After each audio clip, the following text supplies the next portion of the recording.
Guys, do you notice something different? Mm-hmm. I feel very proud of this. Am I becoming a YouTuber? I did a thing. I did something. I am like the best to procrastinate about things. And this is something that I've been procrastinating for like probably a year and a half. And it's this light that we have behind me. It's a smart light. So basically, I can change the color with my phone, which I think is so cool. But it was so hard to like put in my phone that I didn't do it, or I think I did it, then it got disconnected, and then I never did it again because I got frustrated. But for the videos, I thought it would be cool to have like some, mood lighting depending on what we're watching.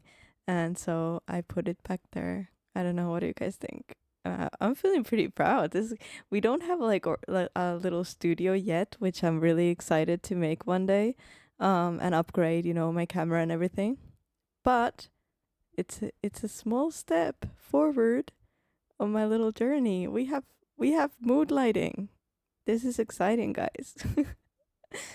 Also, something that you might not believe, or maybe you would, but I was a party animal when I was younger, back in the days. No, but seriously, I was a party animal when I was younger, and now I am a stay-at-home dog mom that tries to grow plants. Oh, talking about plants, by the way, I bought this the other day. It makes me very happy. Um, and I feel like cactus is one of the types of plants that I might be able to keep alive. So that's exciting too. We have a new family member up in the house. Um, but yeah, so yeah, I was quite I was quite a menace as a teenager, like I've told you guys before. But times have changed, and I think the weird part about me is I got calm when I turned 18. Before 18, I was a complete menace. After 18, I just calmed down, and now I'm like a homebody. I don't go out on the weekends like ever. If I do, that's on very rare occasions. And now that I have a car, I'm usually the driver, so I don't drink when I go out. But I do know how to party sometimes. But I just don't. Cuz I'd rather be home watching videos and be with my dog. But today we're reacting to a video called Studio 54, the club that was so wild they had to shut it down. Let's see what this video is about.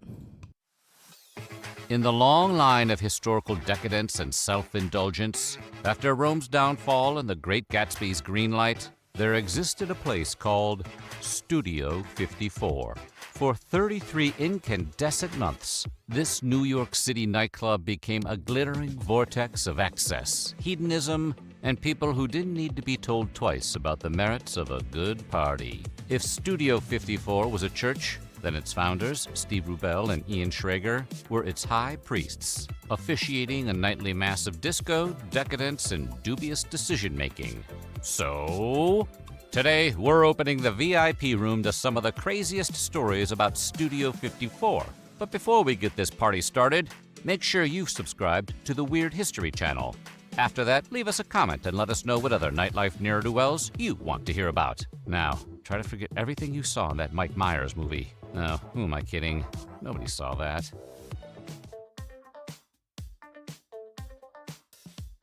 Studio 54 opened its doors on April 26, 1977, with all the subtlety of a confetti cannon aimed at a wedding cake. Traffic on 54th Street stopped entirely as hordes of would-be revelers clamored to get in. Inside, the music throbbed, the drinks flowed, and the drugs cascaded with the enthusiasm of a malfunctioning piñata. Studio 54 was a labyrinth of excess, with every room a party room and every surface a dance floor or illicit meeting place.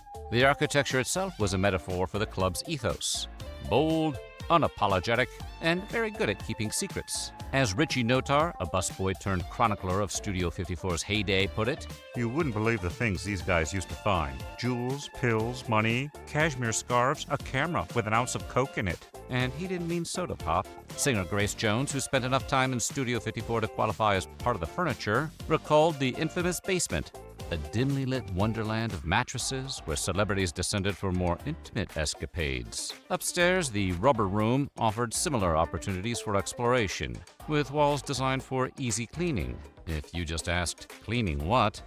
The answer is No, we don't want to know the answer. We already know the answer before you even say it out loud. But I was about to say, from the first picture that I saw, if this was from this place, it looked like a great place to be. But yeah, apparently it's more like a club slash motel type thing going on there.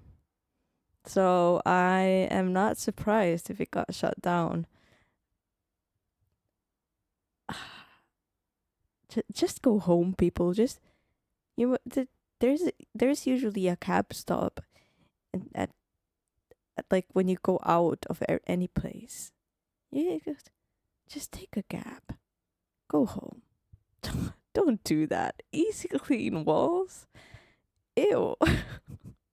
No. yes. I hope the workers got paid well for that, because ugh. Of course, no good party can last forever, especially when the taxman gets involved. Studio 54's downfall began in 1978, when a disgruntled employee tipped off the government that Rubel and Schrager were engaging in some creative accounting. Specifically, they were skimming an astonishing 80% of the club's profits and stashing the cash in ceiling tiles. In terms of hiding your money under your mattress, the ceiling is more of a lateral move than a vertical one. When the IRS raided Studio 54, they found not only bags of cash and detailed financial records, but also 5 ounces of, let's say, sugar. As Peter Sudler, the assistant U.S. attorney on the case, marveled, "You could see an enormous amount of money not reported. I was surprised at the amount. It was almost 80%. Typically, you don't skim that much." Well, maybe you don't, but these two guys definitely did. That's a lot. Rubel and Schrager's party ended in 1980 when they were sentenced to prison, leaving the club in the hands of new owners who valiantly tried to keep the glitter ball spinning. But it wasn't the same. Studio 54 had burned too brightly to last, and the specter of the AIDS crisis soon cast a long shadow over the carefree excesses of the disco era. I'm quite sure that after that incident, even though it changed owners, it was still kind of like a hotspot for police, and because you find all that, it's likely to happen again, especially with the sugars, with the candies, So I think, yeah, that might have ruined it. If Studio 54 had a mascot, it was the giant crescent moon that hovered above the dance floor, with a spoonful of sugar bobbing jauntily to its nose. So, yeah, it was not a place of subtlety.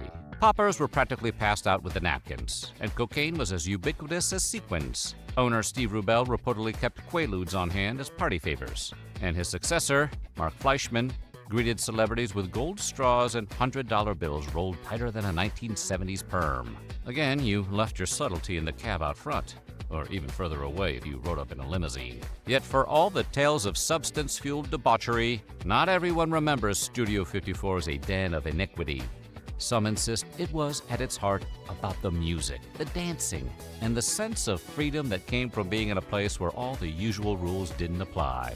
As model Kevin Haley phrased it, decadence was a positive thing. Cocaine was a positive thing. It had no side effects. Or so we thought. Yeah, I mean, it was a different time as well, but I'm pretty sure it was illegal back then as well. But Studio 54's door policy was legendary for being both exclusive and infuriatingly opaque. Once inside, however, everyone was ostensibly equal, whether you were a glitter-clad drag queen on roller skates or a Broadway legend. Elizabeth Taylor, Michael Jackson, and Liza Minnelli mingled with regular folks, who were just as likely to find themselves chatting with Andy Warhol as tripping over Bianca Jagger's horse. Oh, yeah, there was a horse. More on that in a bit. The club's allure was not just its star power, but the sense that anything could happen. Where else could you see Military General Moshe Dayan, complete with eye patch, deep in conversation with actress Gina Lola Brigida? Okay, maybe not the best example in 2025, but trust us, it was weird. It was a place where worlds collided and where, for a few hours, everyone could forget who they were supposed to be. To outsiders, Studio 54's facade resembled a fortress palace of pleasure, guarded by a teenage Cerberus named Mark Benecke. The tales of human ingenuity in bypassing his velvet rope are legend. People attempted to bribe Benecke with cash, substances, and propositions so scandalous that if we even tried to describe one, this video would instantly delete itself. One enterprising individual allegedly mapped out subway tunnels as if he were planning an underground heist on par with the Italian Job. Others preferred a more Mission Impossible approach, scaling neighboring buildings like urban mountain climbers equipped with ropes and carabiners, only to find themselves tangled in barbed wire and unceremoniously pancaked onto the concrete below, like they were trying to scale the Berlin Wall. There's even I mean, I think that's completely crazy, but most likely these people that tried to like break in were fans of these celebrities, because if it was like exclusive to celebrities, I think like what other reason would there be like to try and break into a club? That's like that's pretty crazy, but I would believe that it's because of all the people that are in there, not because of the club itself. a rumor that someone perished in the air vents while trying to crawl their way inside. Black tie and all, leaving behind nothing but the pungent odor of ambition gone awry. Truly, Studio 54 was a place where dreams took flight, and often so did partygoers, right into the nearest paramedic stretcher. Rejected partygoers occasionally even resorted to violence, including one particularly disgruntled individual who attempted to crash his car into the venue. On another occasion, a security chief narrowly avoided becoming Swiss cheese after someone opened fire on him. Probably a good thing they didn't let that guy in the club. Inside Studio 54 was a kaleidoscope of decadence, where celebrity birthday parties blurred the lines between reality and fever dream. Bianca Jagger, the horse partier we mentioned earlier, celebrated her birthday astride a white pony led by a man shimmering with silver glitter. The resulting photograph catapulted Studio 54 into global fame and gave tabloids a field day. The following year, her party featured Cracker Jacks and diapered busboys, proving that even at the peak of glamour, absurdity was always on the guest list. Hopefully the guys in the diapers got time and a half. Not to be outdone, Elizabeth Taylor arrived for her birthday atop a gardenia-covered float, flanked by scantily clad men wielding joints and sequins in equal measure. In other words, Studio 54 was the place where you could get into a birthday war with Liz Taylor. Yeah, clearly someone knows how to celebrate their birthdays. Studio 54 didn't just host parties, it orchestrated spectacles. Halloween parties, for instance, transformed the club into a haunted mansion where ghouls leapt out at unsuspecting guests. And New Year's Eve might feature Grace Jones serenading attendees while boys on leashes prowled the perimeter. Even Valentine's Day turned into a surrealist painting, complete with picket fences and flower beds, where romance was less about love and more about whether your costume was deemed sufficiently avant-garde to gain entry. But not every themed night was a success. Dolly Parton, arriving for her farm-themed bash, reportedly balked at the sea of humanity pressed shoulder to sequined shoulder, and didn't really care for the decor, complete with haystacks, donkeys, and mules. She eventually retreated to the balcony, though reports were unclear whether or not Jolene stayed on the dance floor. Perhaps the crowning jewel in Studio 54's crown of chaos was the end of modern-day Gomorrah farewell party. Co-owner Steve Rubel and Ira Schrager, facing prison for tax evasion, decided to go out not with a whimper, but with a Diana Ross-led bang. The night was a blur of weeping celebrities, a glittering Liza Minnelli performance, and a snow-blind Rubel shouting declarations of love to his 2,000 guests from a raised platform. 2 days later, the duo traded their dance club for a cell block. The irony of their arrest for financial misconduct in a club that celebrated shamelessness wasn't lost on anyone. But in true Studio 54 fashion, they emerged from prison to pivot into a highly successful hotel empire, proving that resilience is best paired with sequins and champagne. This sounds more like a celebrity hangout spot than, you know, a club. It kind of like reminds me of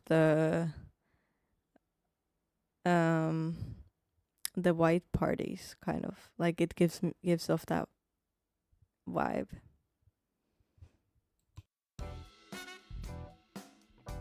Studio 54's downfall was as dramatic as its rise, with the IRS playing the ultimate buzzkill. By the time the final strobe light flickered out, the club had become a symbol of the very decadence it once celebrated, a monument to hedonism toppled by its own excess. In the end, Studio 54 wasn't just a nightclub, it was a social experiment. It was a place where the absurdity of human ambition clashed headlong with the absurdity of human vanity, and where every night felt like the end of the world in the best possible way. As Grace Jones put it, Studio 54 offered a self-indulgent, excessive, even amoral form of freedom. It was, in its way, a temple to the chaos, even amoral. Look at the teeth. How perfect can someone's teeth be? They're like all the same size and shape too. Wow. I'm guessing these are they're called canine teeth. Someone in the comments said that I have nice canine teeth, which I thought was such a nice compliment. I've never even thought about it. I didn't even know it's a thing. But his teeth are very aligned. Anyways, okay. Moral form of freedom. It was, in its way, a temple to the chaos and creativity of the human spirit. A reminder that sometimes the best stories are the ones you can't quite believe actually happened. But even in its heyday, Studio 54 had detractors. Chic's Nile Rodgers and Bernard Edwards famously turned their rejection into a triple platinum anthem, Le Freak, capturing the bitter taste of exclusion with a funky bass line. Others, like Bianca Jagger, later expressed disdain for the club's cultural legacy. "I wish it never existed," she stated, proving that even icons of the disco era can suffer from severe cases of party regret. Her horse was unavailable for comment. So what do you think? Could you have handled hanging out at Studio 54? Let us know in the comments below, and while you're at it, check out some of these other videos from our weird history. I think it's unfair to say. Leaving behind nothing. I think it's unfair to say I wish it never existed. I mean, if you went there and did some bad decisions, that's on you, girl. And if someone else went there and did bad decisions that that then inflicted damage on you, or how do you say it, that then affected you, then that's their fault, and you should probably not be hanging out with that person. So, I mean, I wish it never existed. It's kind of a bold statement. I'm sure some people had a great time there. I mean, by the sounds of it. Wow. Anyways, I just know that like parties don't hit the same as they did back then, probably. So thank you guys for joining me for this video. I hope you enjoyed it. Please leave a like, subscribe, and I'll see you guys in the next one.